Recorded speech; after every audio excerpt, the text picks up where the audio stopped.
3 months to live. That's what the doctors gave Lila.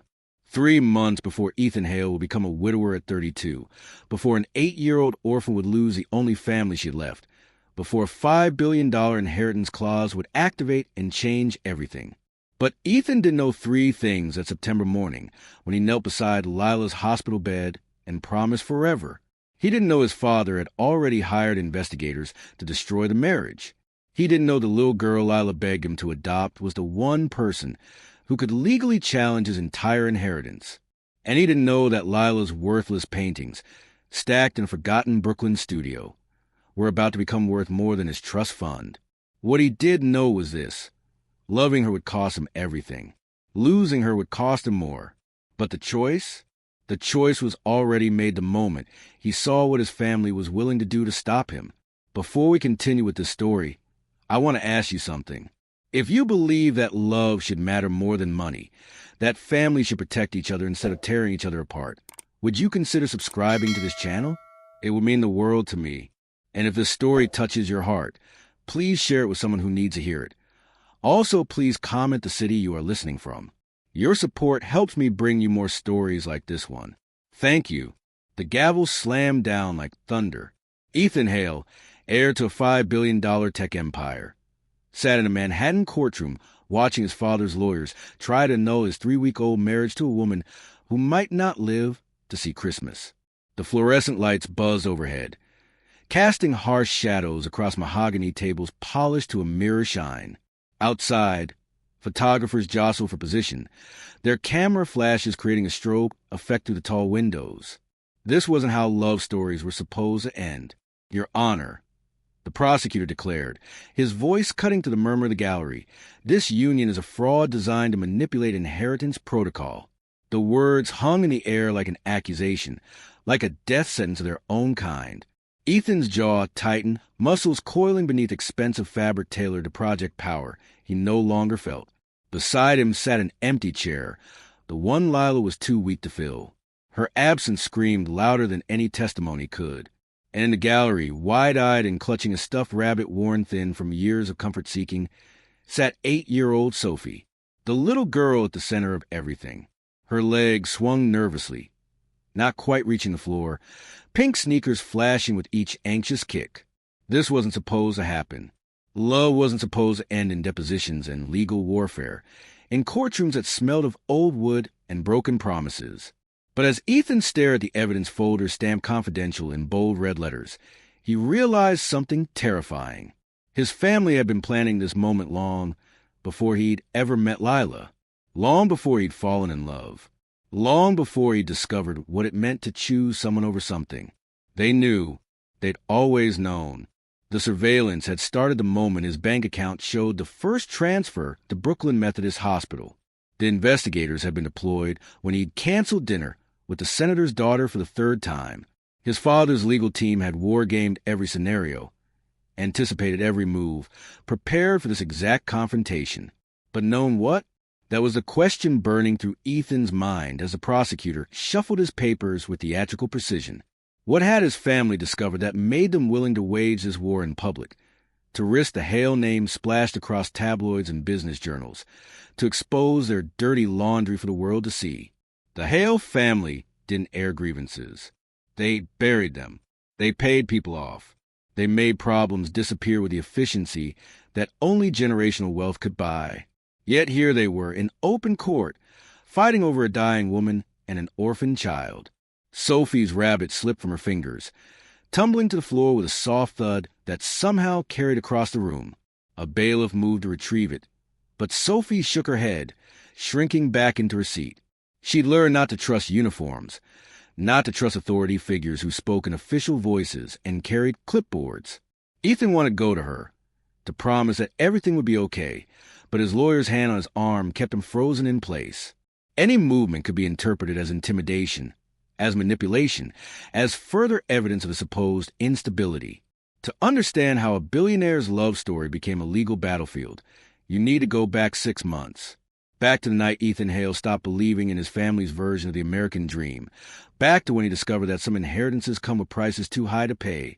Back to the moment he met a woman who would teach him that the most valuable things in life can't be bought, sold, or traded on any market in the world. 6 months earlier, the Metropolitan Museum's Spring Gala was a kind of event where net worth determined your table assignment. Crystal chandeliers cast prismatic light across marble floors that had witnessed a century of New York's elite, making deals over champagne that cost more per bottle than most people earned in a week. Women glided past in designer gowns worth small fortunes, their jewelry insured for amounts that could fund entire schools. Men in custom tuxedos discussed mergers and acquisitions with the casual ease of those who'd never worried about a mortgage payment or a medical bill. Ethan Hale, founder of Hale Technologies and reluctant heir to his father's empire, nursed his third scotch near the Impressionist wing, avoiding yet another introduction to a senator's daughter. He'd perfected the art of looking engaged while planning his escape, of nodding at the right moments while his mind wandered to code architecture and product launches. Anything but the suffocating ritual of wealth on display. The museum's East Wing bore a plaque with his family name, a permanent reminder that even art came with strings attached in his world. Until he saw her. She stood before Monet, sketchpad in hand, completely oblivious to the wealth swirling around her like a current she refused to be swept up in. Paint-stained jeans beneath a thrifted blazer that had seen better days. Hair in a messy bun held together with what looked like an actual pencil. No jewelry except a simple silver bracelet that caught the light when she sketched, her hand moving with the confidence of someone who'd spent years translating beauty into lines and shadows. She didn't belong here, and somehow that made her the most interesting person in the room. "You're looking at it wrong," she said without turning, sensing his stare the way artists sense when they're being watched. Her voice carried a quiet certainty that cut through the ambient noise of clinking glasses and polite laughter. Ethan blinked, thrown off balance for the first time in months. "Excuse me? Everyone here sees investment portfolios, auction estimates." She gestured to the water lilies with her pencil, not bothering to look at him. But Monet painted this when he was going blind. Every brushstroke is memory fighting biology. That's not worth millions. That's priceless. Something in Ethan's chest cracked open, a fissure in the armor he'd built over years of board meetings and shareholder expectations. In a world of spreadsheets and quarterly projections, someone still saw beauty as more than collateral, still understood that some things transcended their market value.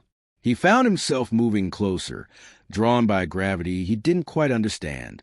"Ethan Hale," he offered his hand, suddenly aware of how corporate the gesture felt, how transactional. "I know who you are." Her smile was sad, knowing, the kind of smile that suggested she'd done her research or simply lived long enough in New York to recognize the names that mattered. "Your family donated the East Wing. Your father's been trying to buy the museum board for years." She finally turned to face him, and her eyes were darker than he'd expected, holding depths that financial statements never could. "I'm not my father," Ethan said, and meant it more than he'd ever meant those words before. Everyone says that, but her eyes lingered on him, searching for something beneath the tailored tuxedo and inherited privilege. "Are you?" That question would haunt Ethan for months, echoing in quiet moments and sleepless nights. Because the truth was, he didn't know. Not yet. Not until Lila showed him what his billions had been hiding. Their first date was supposed to be dinner at Per Se, the kind of restaurant where reservations required connections and meals cost what some families spent on groceries for a month. Lila counteroffered with dollar-sliced pizza in Washington Square Park, and Ethan found himself saying yes before his brain could catalog all the reasons why a billionaire shouldn't sit on a public bench eating food from a paper plate. "I want to know who you are when you're not rich," she explained, folding her greasy napkin with the same care she'd applied to her museum sketches. "When nobody's watching. When the stock price doesn't matter." Ethan discovered he didn't know either. But with Lila, he wanted to find out. For the first time in his adult life, someone was interested in the man beneath the net worth, the person hiding behind the portfolio. They fell in love in fragments, in stolen moments that felt more real than anything his structured life had ever offered. Late-night texts debating whether artificial intelligence could create real art or just sophisticated imitations of human emotion.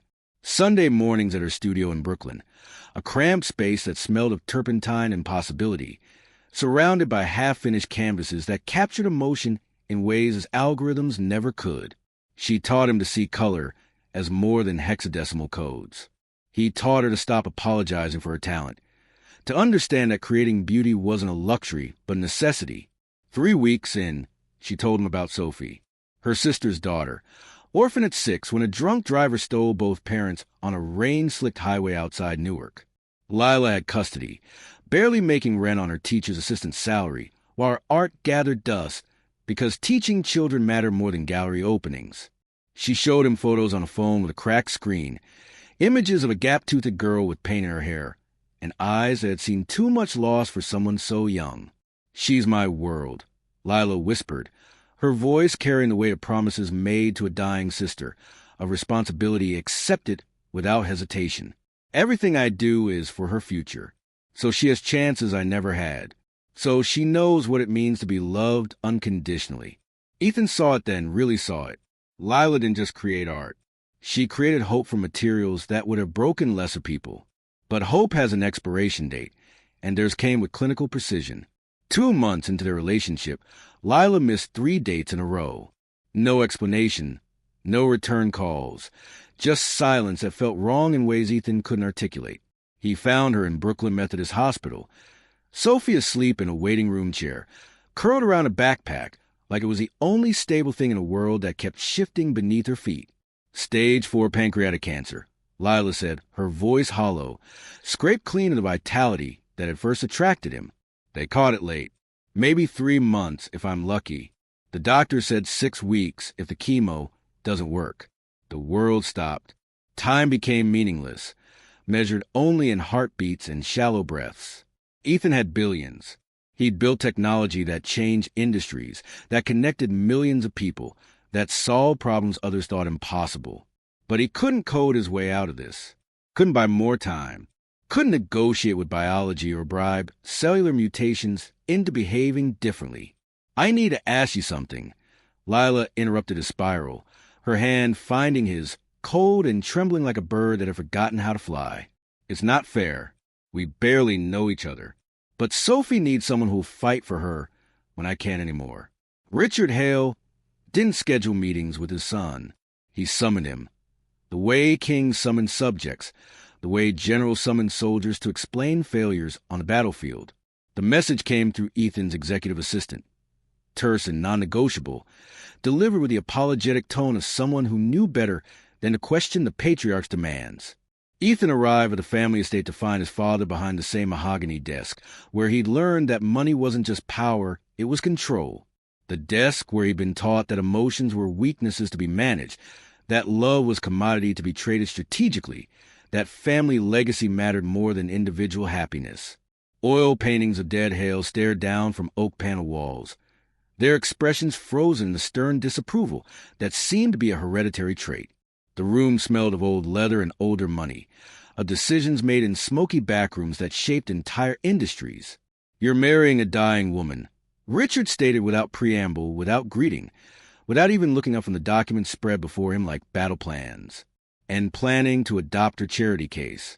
His tone suggested he was discussing a poorly thought-out business acquisition, not his son's future. "Her name is Sophie," Ethan said, forcing his voice to remain level. "And it's none of your business. Everything you do is my business." Richard finally looked up, his eyes cold as January rain. He slid a folder across the desk with practiced precision, the gesture of a man who'd orchestrated this conversation down to the smallest detail. "This is the inheritance clause drafted when you were born. Read Section 7. Ethan scanned the legalese, the dense paragraphs of carefully constructed language designed to protect wealth across generations. His blood ran cold when he found it, buried in subsection 3 like a landmine waiting to detonate. All heirs must maintain family integrity and produce uncomplicated lineage to qualify for trust distribution. Uncomplicated, Richard repeated, savoring the word like expensive wine, rolling it around his mouth to appreciate every nuance. Adopting an unrelated child, especially under these circumstances, violates the terms. Marry this woman. Take her kid, and you forfeit everything. $5 billion. Gone. Evaporated. As if it never existed. "I don't care about your money," Ethan said, but even he could hear the uncertainty creeping into his voice. "Liar." Richard's smile was razor-sharp, honed on decades of negotiations and hostile takeovers. "You've spent your entire life proving you're better than me. Your little tech company, your philanthropy speeches, your ethical investing portfolio, all built on the foundation I provided. Without my money, you're just another idealist with expensive taste and no means to fund your conscience." Ethan's fists clenched beneath the desk, nails digging into palms hard enough to leave crescents. "Lila is dying. Sophie is a child who's already lost everything. And you're worried about stock portfolios and quarterly reports? I'm worried about legacy." Richard leaned forward, and for a moment Ethan saw something almost human in his father's eyes. Fear, perhaps, or the desperate need to control a world that kept changing in ways he couldn't predict. "I've already identified 3 suitable matches. Marry Victoria Ashford, the senator's daughter. Secure the political connections we need for the next phase of expansion. Produce a legitimate heir. Or walk away from everything our family built over 4 generations. And if I choose Lila?" Ethan already knew the answer, could see it in the set of his father's shoulders, the prepared documents, the investigator's reports surely waiting in another folder. "Then I'll make sure that little girl never sees a dime of your money." They married on a Tuesday, in a hospital chapel that smelled of antiseptic and wilting roses someone had donated 3 days earlier. The space was small, tucked between the cardiology wing and the staff cafeteria, designed for families who needed to mark moments between crises, who wanted to celebrate life in a building that saw too much death. Lila wore a borrowed dress 3 sizes too big, the fabric pooling around her diminished frame, like she was a child playing dress-up in her mother's closet. Sophie scattered drugstore rose petals she'd picked out herself, choosing pink because that was her aunt's favorite color, because some traditions mattered even when everything else was falling apart. The officiant was a hospital chaplain who performed more funerals and weddings, whose kind eyes had witnessed every iteration of human grief and joy. Ethan didn't care about the venue or the borrowed decorations or the fact that his groomsmen were absent and his family had sent lawyers instead of congratulations. The woman he loved was alive enough to say "I do," and that was enough. That had to be enough. "I, Ethan Hale, take you, Lila Chun." His voice cracked on her name, emotion bleeding through the composure he'd maintained through countless board presentations and investor pitches. Through the window, he could see his father's legal team already gathering in the parking lot like vultures circling prey. Process servers with annulment papers. Investigators with cameras and telephoto lenses. Men in dark suits whose job was to document this moment, to find evidence of coercion or diminished capacity or whatever legal fiction would make this marriage disappear. Let them come. Let them photograph and document and build their case. Ethan had made his choice, in sickness and in health. Lila's hands trembled in his, her grip weaker than it had been even last week. She'd lost 20 pounds in 3 weeks. Chemotherapy stealing her hair and her strength, but not the fire in her eyes, not the fierce determination that had made her raise Sophie alone while working 2 jobs and still finding time to create art that captured what it meant to be human. "Till death do us part." The words hung like a knife suspended over their heads, a timeline measured in weeks rather than decades. Everyone in the chapel knew what those words meant, how soon that particular clause might be activated. But they said them anyway, because love doesn't wait for convenient timing, because sometimes the only thing you can control is how you show up for the people who matter. Sophie sniffled, clutching her aunt's hand with her free fingers, trying to be brave while her world teetered on the edge of another devastating loss. She dressed herself that morning in mismatched clothes, pink tutu over leggings, superhero t-shirt under a cardigan, because Lila had been too weak to help, and the nurses were too busy saving lives to worry about whether an 8-year-old's outfit coordinated. An 8-year-old trying to understand why the only person who'd ever chosen her was disappearing, why love seemed to come with expiration dates, why being brave hurt so much.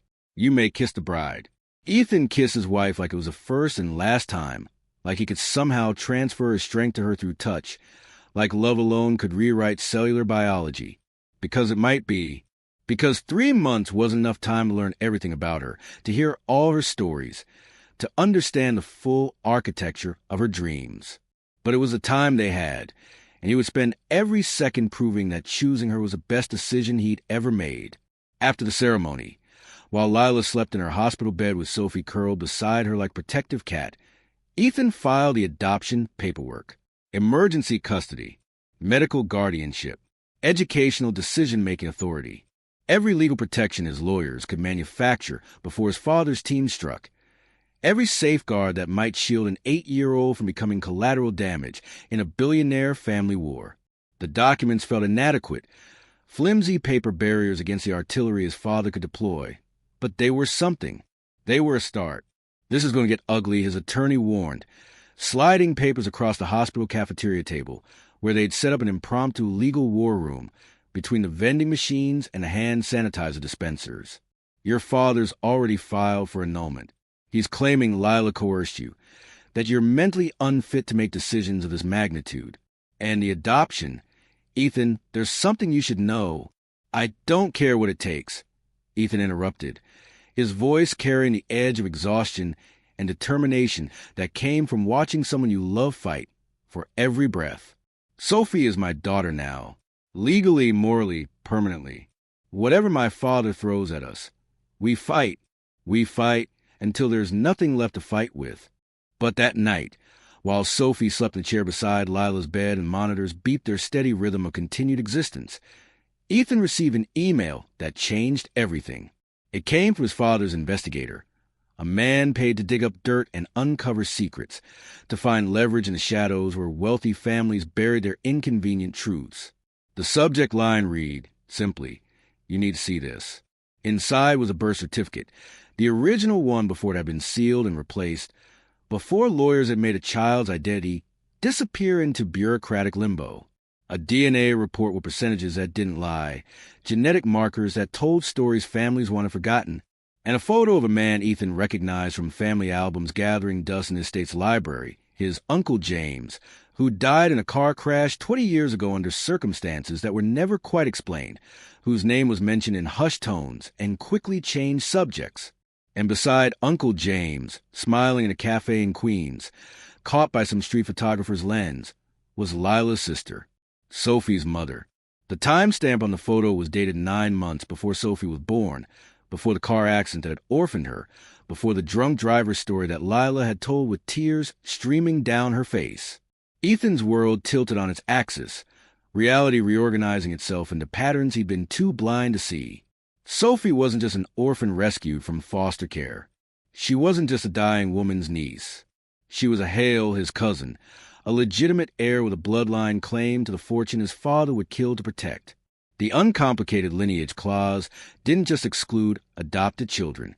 It required disclosure of all biological heirs, acknowledged or not. Lila knew.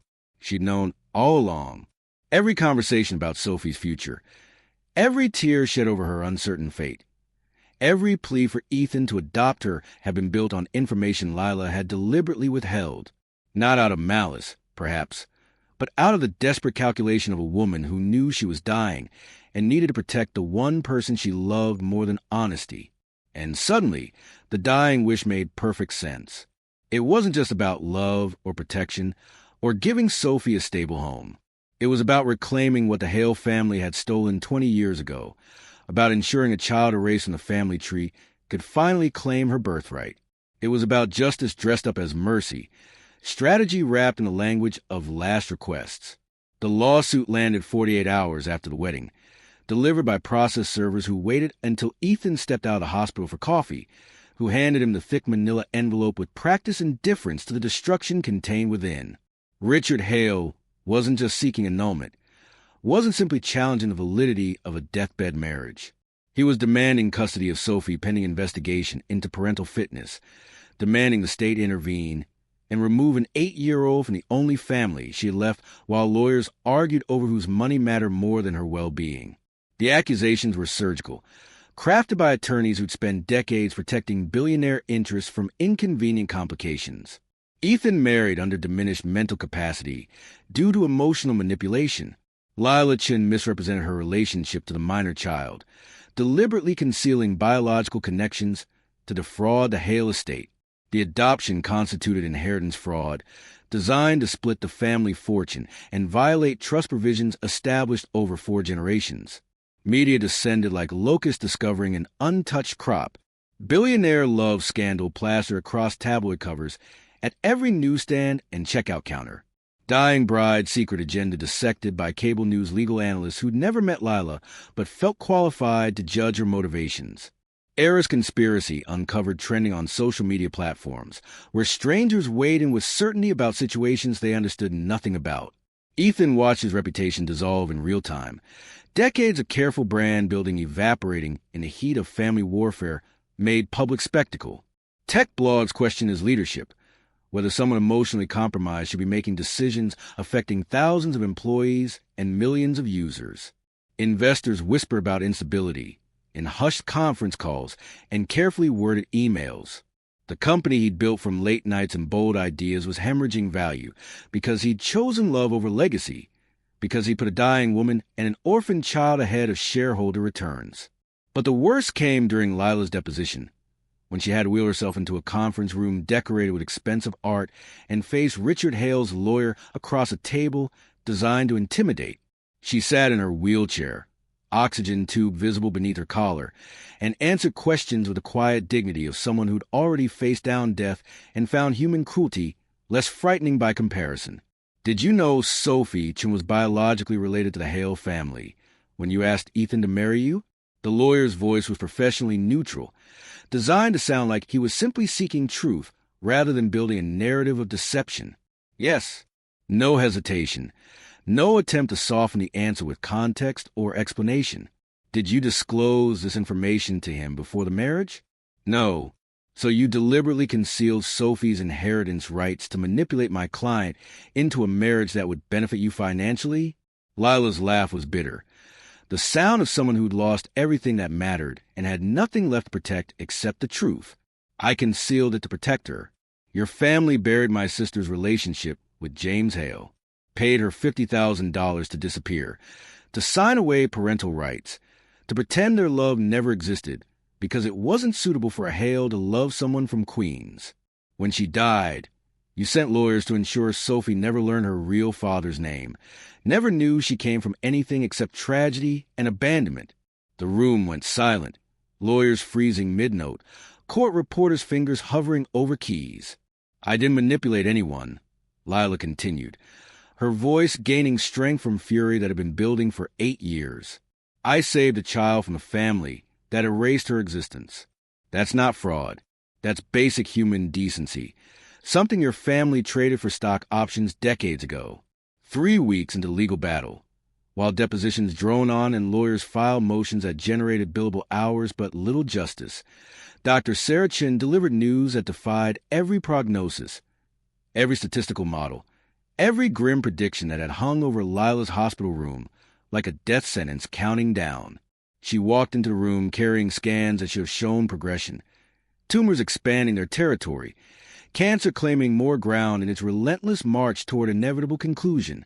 The tumors are shrinking, Dr. Chin said, staring at the images like they'd rewritten medical textbooks, like she was witnessing something that shouldn't be possible according to everything she learned in 2 decades of oncology practice.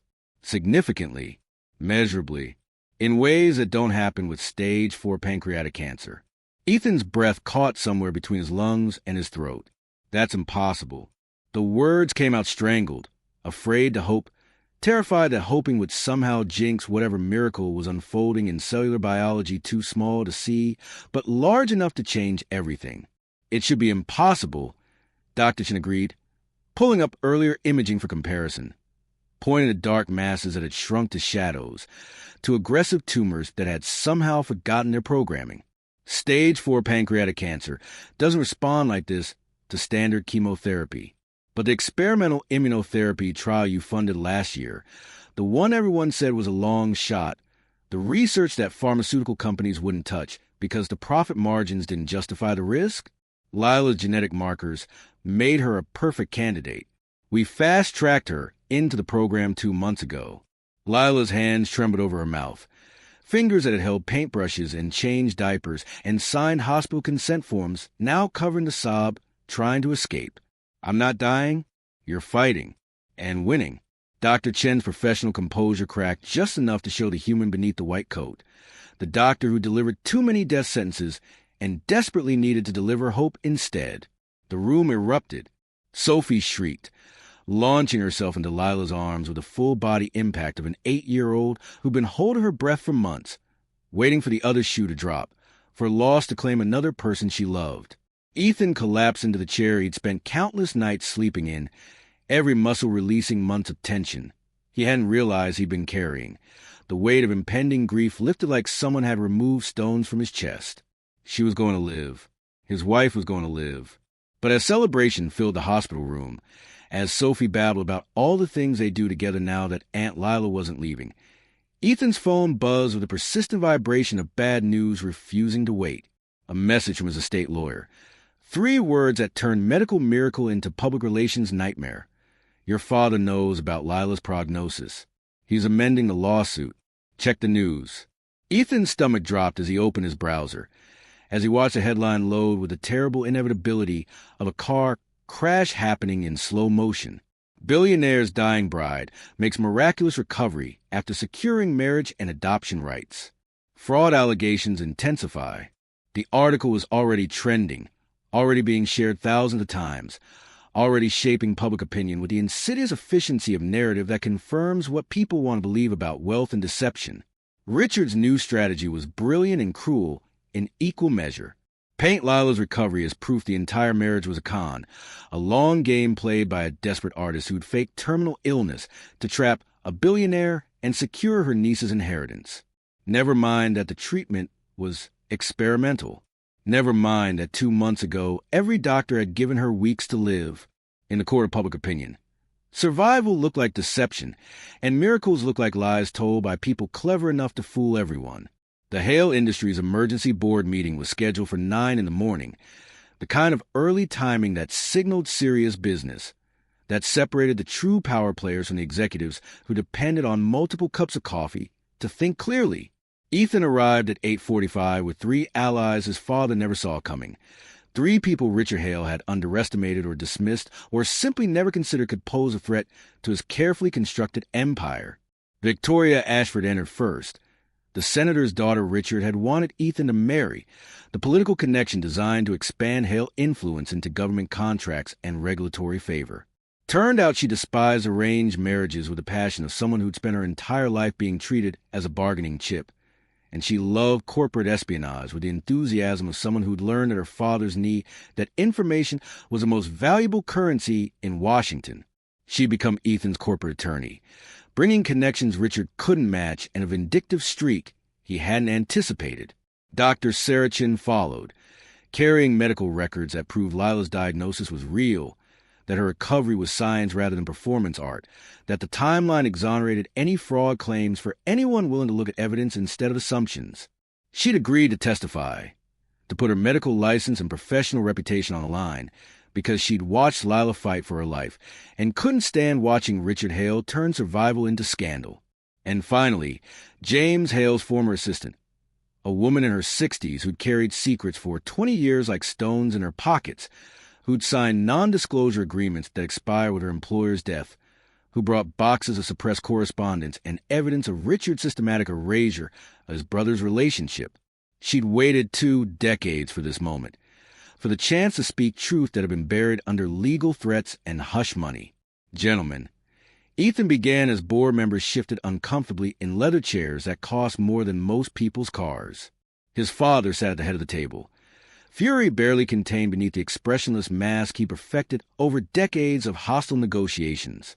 We're here to discuss inheritance fraud, just not the kind you expected.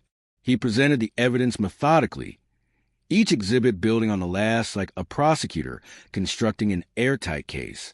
James Hale's will, drafted 1 week before his death, leaving 15% of his shares to any biological children, known or unknown, witnessed by 3 people, notarized by a law firm that still existed, and conveniently lost by the family legal team 20 years ago, misfiled or shredded, or simply hidden in archives no one was supposed to search.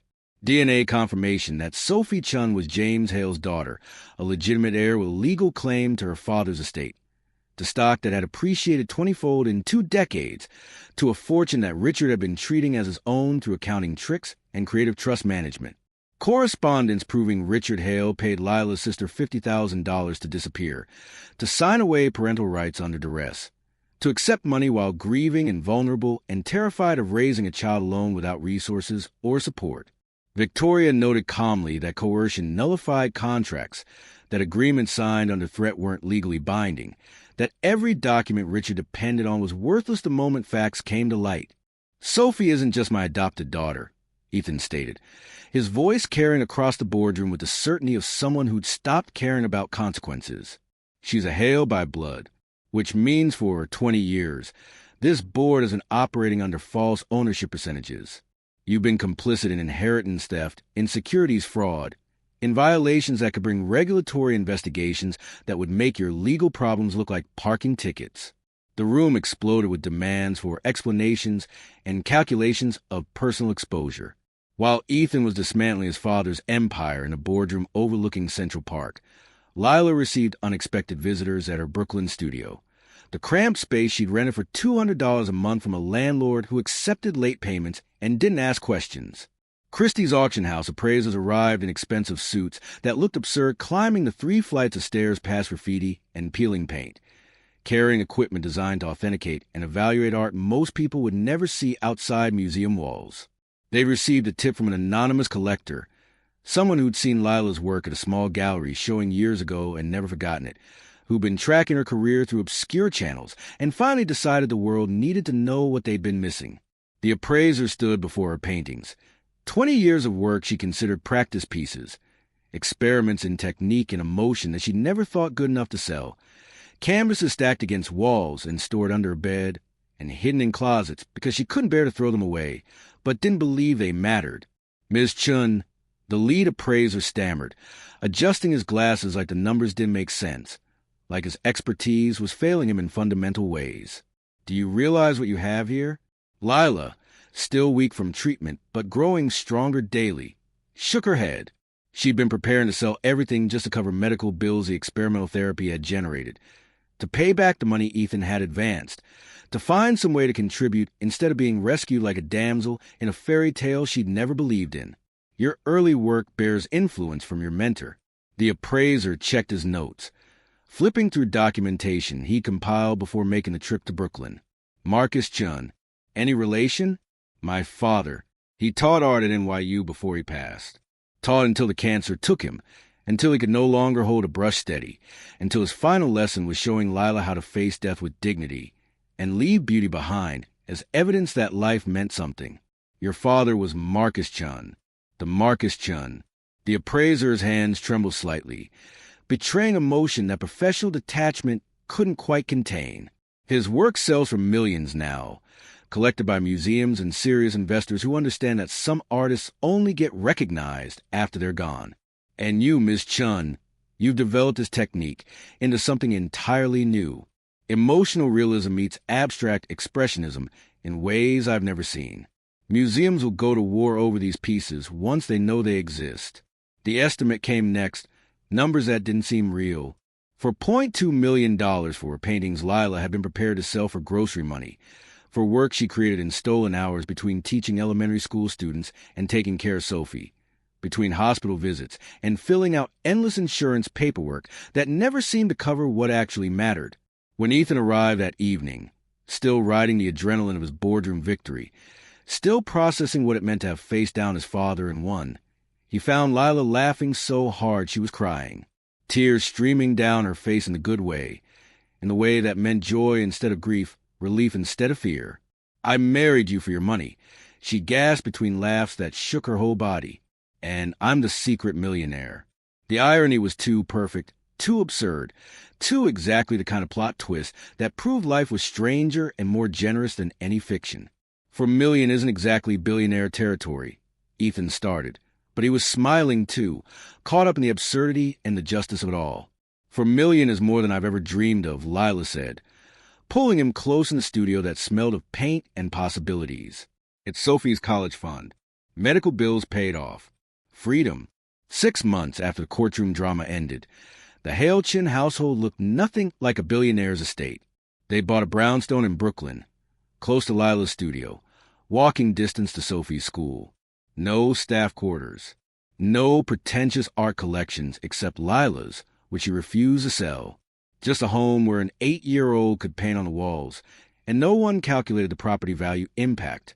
Sophie had stopped having nightmares about being taken away.